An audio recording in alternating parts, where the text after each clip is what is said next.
You girls from out of town? We're staying over there in my cousin's place. We were looking for beavers. Well, hell, ain't we all? Hey everyone, Daniel and Chris here for IGN. Now, sometimes we like to talk about art house movies on IGN, sometimes indie movies. Today we're going to be talking about Zombeavers. Is that right? Yeah, we're talking about Zombeavers, Dan. Okay, this isn't a career high point. Is this what it's come to? No, so, okay, it's a hokey concept, right? But can you just give us a brief synopsis of what the movie's about? Yeah, it kind of follows the template of a lot of kind of comedy horrors. Yeah. Or horror films from the 80s. It's three girls head to a cabin in the woods. The idea here is one of them trying to get her ex-boyfriend who's two-timed her, and so they go there, switch their phones off. Always important in a horror movie these days, so they can't text or call their exes or their boyfriends. And yeah, they're just there to rest and relax, but at the same time, a couple of blokes have picked up some toxic waste, had a car accident, it's gone in a river near to a beaver dam, and the waste has turned the beavers into zombies. And so obviously they all come together, and yeah, we have that. Right, okay, so my question for you is this, obviously it's a hokey concept when we're joking about it. It has to be a film that knows how ridiculous it is. You can't It definitely does. Yeah. It's a knowing, tongue-in-cheek comedy horror. So are we in Sharknado territory here? Not quite. It doesn't. I mean, there's a couple of scenes. We have a zombie-human hybrid at one point that is definitely Sharknado territory, but not all that funny in a way that quite a lot of Sharknado isn't particularly funny. But it's not. It's like I said in my review that it's in the, to use a cricketing term, the corridor of uncertainty, because it's not quite out there being a full-on spoof. Yeah. There's some good bits of horror, and it's trying a bit too hard.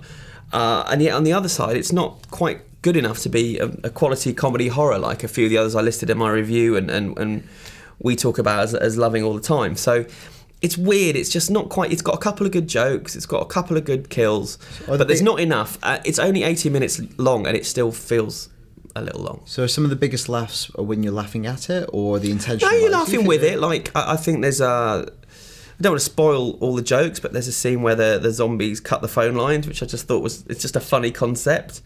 There's a couple of funny lines in it that I won't spoil that are definitely tongue in cheek and knowing. So these kind of positives. Is there anything that's particularly doesn't really work or ain't so great? Well, the plot goes nowhere really.